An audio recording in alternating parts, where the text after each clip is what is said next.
the durrs is an interesting case in terms of incelcore. Despite having a very limited library of songs, he's managed to make some pretty big connections in the scene. 4 of those songs are on 2 of the biggest compilation albums this scene has ever seen.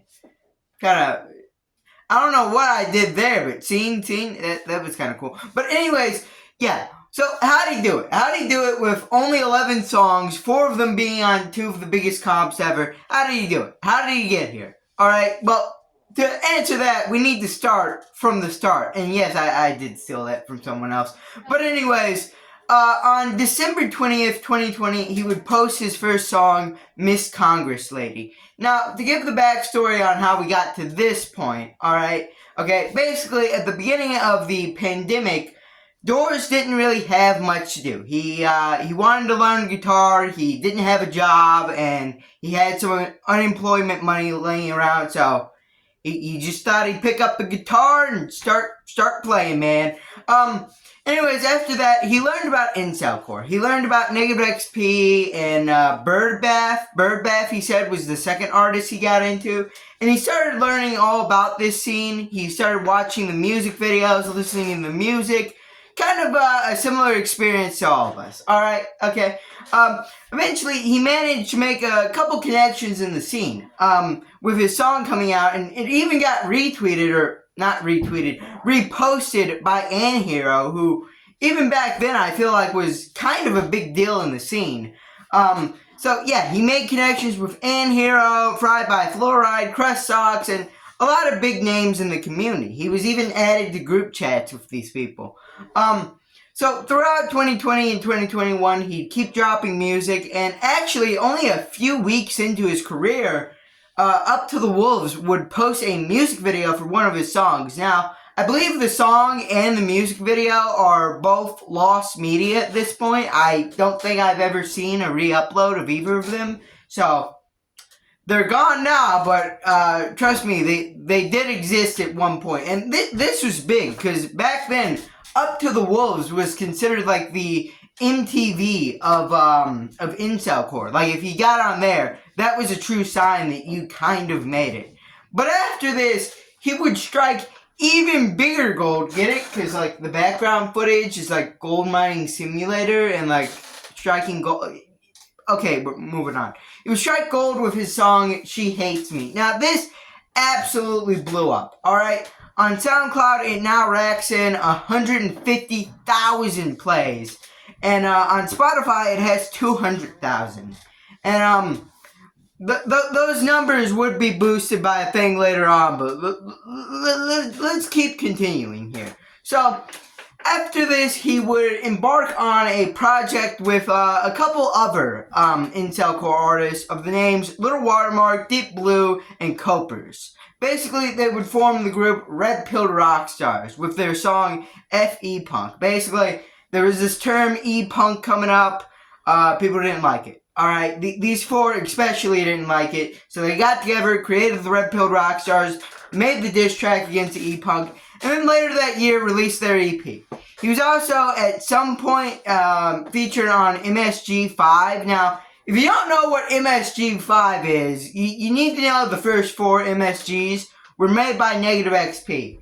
And then after he had his kind of meltdown and like burned all his bridges with the scene, basically a bunch of artists already on the MSG albums and a few others that weren't, like durrs, were invited on MSG to kind of mock him. Alright? But now it seems that has been mostly scrubbed from the internet. There only seems to be one re-upload of it on some YouTube channel. Basically just a compilation of all of the songs. And apparently none of those songs were even made for the album. But special shout out to Heartbreaker on the album for putting I Hate You on there. His biggest hit on this album that everyone has just forgotten about. So that was kind of a cool fact. But after that, yeah, durrs would probably embark on his biggest contribution to the incelcore scene, Dark Maga. Now, if you don't know what this is, you need to know what Wizard Tower was. So basically, there was a bunch of animosity around the live scene versus the internet people. Basically, a lot of people wanted to start doing live shows in incel core, and a lot of other people just wanted to kind of stay online. So basically, Shadow Wizard Tower was made for the live scene people, and durrs didn't really like that, so he contributed to starting Dark Maga to basically take him down. Well, he says originally that wasn't the purpose, that he just like hated him, and then the group chat formed, and then kind of just became that. But they managed to find a lot of dirt on the people in the Wizard Tower, and actually end up tearing it apart. They completely it was completely broken because of what they found, and towards the end of the year, it just started falling apart. Now, I don't know what happened to Dark Maga. I think that after they accomplished their goal, they were like, eh, and then just left. So, yeah, kind of funny story, right? But at the end of the year, 2022 was kind of a big year for Mr. durrs.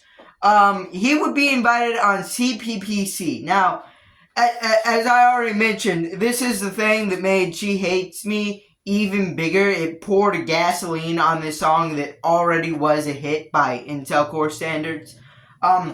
So yeah, he also made an original song called I Wanna Say the N-Word on TV, which I think is a pretty funny song. I think She Hates Me is better, but still pretty funny. So, also, he kind of felt a little out of place on the album. You know, you got like 7 of the biggest artists of all time. You got Crust Socks, Fried by Fluoride, Neat, Heartbreaker, Hard Christ, Below Ground, Uh-Oh Slater, and then the durrs. But he managed to actually hold his own, and I think She Hates Me is actually a top 3 track on that entire album. But anyways, moving on, after 2022, his pretty big year, he would kind of go radio silent for a while, not posting any songs for between 1 or 2 years. It was kind of depressing. Like, where'd he go?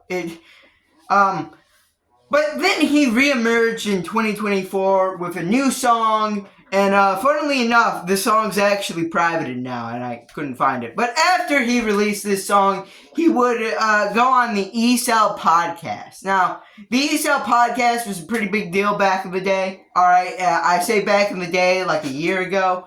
So, he really went on here, and this is actually where I've cited a lot of this video from.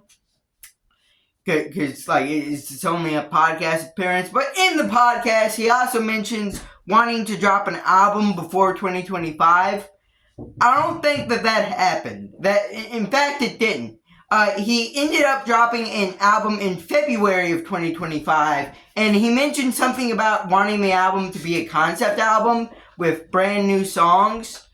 That also didn't happen. A lot of the songs, I think She Hates Me, I Love Cigarettes, and I even think I Want to Say the N-Word on TV was on there. So there definitely were a lot of old songs on that album. So I don't know what happened to the original concept album. It's kind of lost media yet again.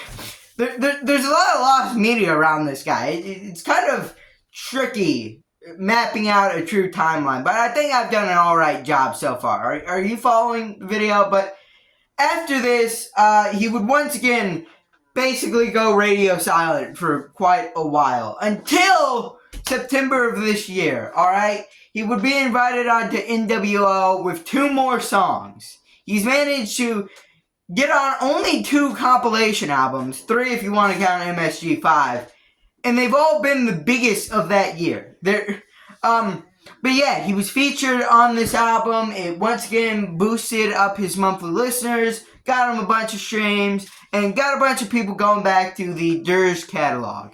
Anyways, yeah, that was the story of durrs. How did he manage to build his empire without dropping that many songs?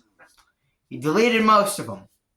I don't know what to tell you. I didn't really have a strong conclusion for this video. But if you liked it, leave a like, subscribe, comment down below, and bye.